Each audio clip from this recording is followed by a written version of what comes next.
Hello hi అందరికీ నమస్తే. గత 3-4 రోజుల నుంచి యుద్ధం ఇంకా జరుగుతుందేమో అనే విధంగా ఉంది రెండు దేశాల మధ్య, అమెరికా చైనా.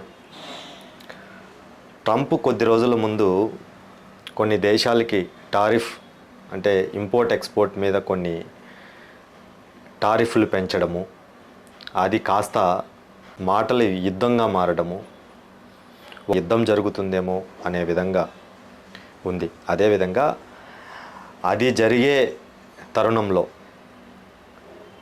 ప్రపంచంలోని నలుమూలల దేశాలలో ఈ టారిఫ్ పెంచడం వల్ల రానున్న రోజుల్లో ఇలాగే కంటిన్యూ అయితే మనం రెగ్యులర్గా వాడే మొబైల్స్ మీద కానీ, బట్టల మీద కానీ, ఎలక్ట్రానిక్ గూడ్స్ మీద కానీ, రెగ్యులర్గా యూస్ అయ్యే ప్రతి వస్తువు మీద భయంకరమైన రేట్లు పెరిగే ఆస్కారం ఎక్కువగా ఉంది.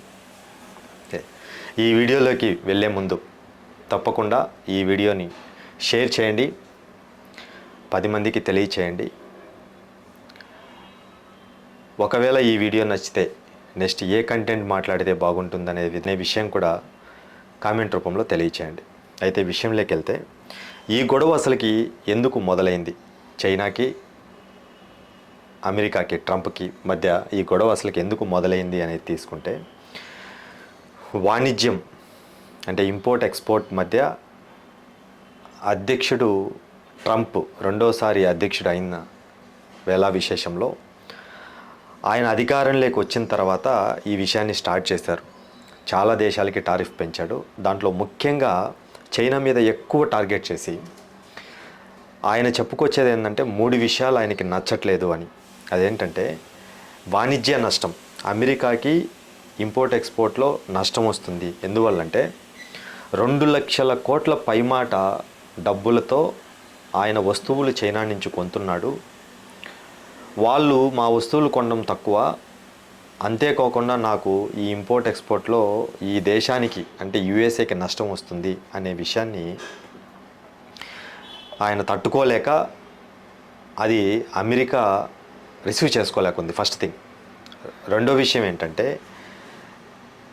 చైనా చౌక వ్యాపారం. అంటే మీకు తెలిసిందే, చైనా ఎలాంటి వస్తువునైనా సరే మన దేశంలో ఆల్రెడీ ఉన్న వస్తువునైనా సరే వాళ్ళు కాపీ చేసి ఆ వస్తువుని చాలా చీప్ రేటుకి మన దేశానికి ఎక్స్పోర్ట్ చేసి ఆకర్షిస్తుంది జనాల్ని. తద్వారా ఏమవుతుంది, మన మార్కెట్ వాల్యూ తగ్గిపోతుంది. సో అమెరికా కంపెనీల ఆలోచన ఏంటంటే, ఇలా కాపీ చేసిన వస్తువులు అమెరికాకి ఎక్స్పోర్ట్ చేయడం వల్ల చాలామంది ఉద్యోగాలు, వ్యాపారస్తులు నష్టపోతున్నారని చెప్పి అదొకటి. మూడోది ఏంటంటే పెంటానిల్ సమస్య. అంటే ఇది ఒక డ్రగ్. ఈ డ్రగ్ ఏంటంటే చైనా నుంచి మెక్సికోకి, మెక్సికో నుంచి చైనాకి బోర్డర్స్లో ఈ మధ్య కూడా 9,000 కేజీలు. ఇదేంటంటే ఈ డ్రగ్ చాలా పవర్ఫుల్ అనమాట.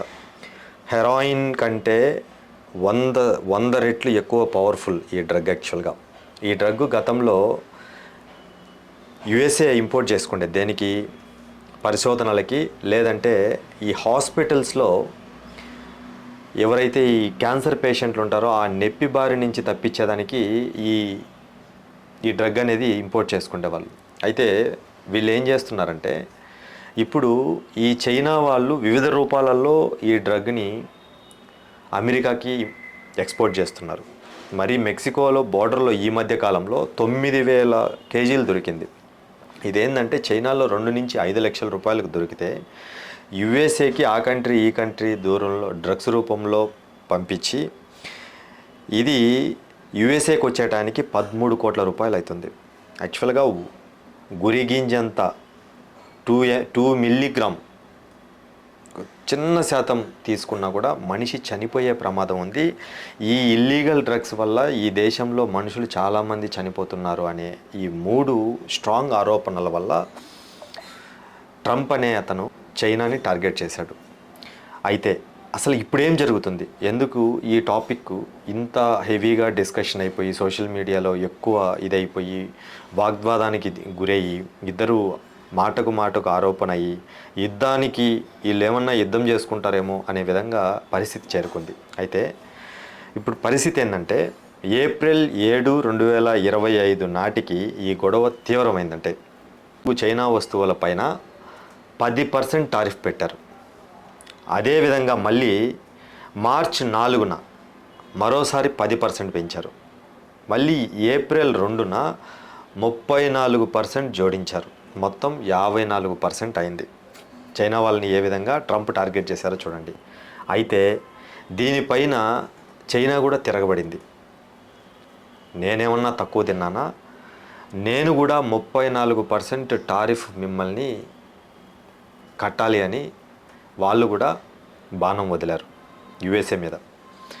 అయితే చైనా ఈ 34% తీసేయకపోతే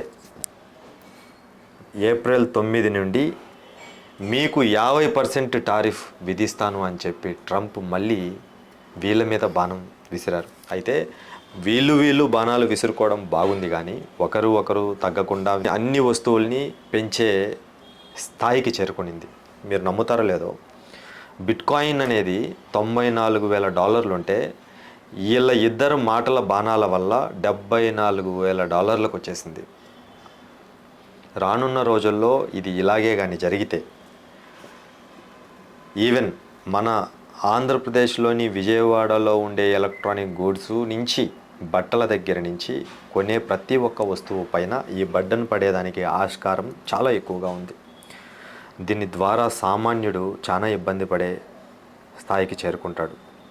విషయం అసలుకి ఎందుకు స్టార్ట్ అయింది, ఎందువల్ల వీళ్ళు ఇలా జరుగుతుంది, ఒకవేళ ఇలా జరిగితే ఏమవుతుంది అనే విషయాన్ని మీకు తెలియచేయాలని ఈ వీడియో చేశాను. ఒకవేళ వీడియో నచ్చితే తప్పకుండా లైక్ చేయండి, షేర్ చేయండి.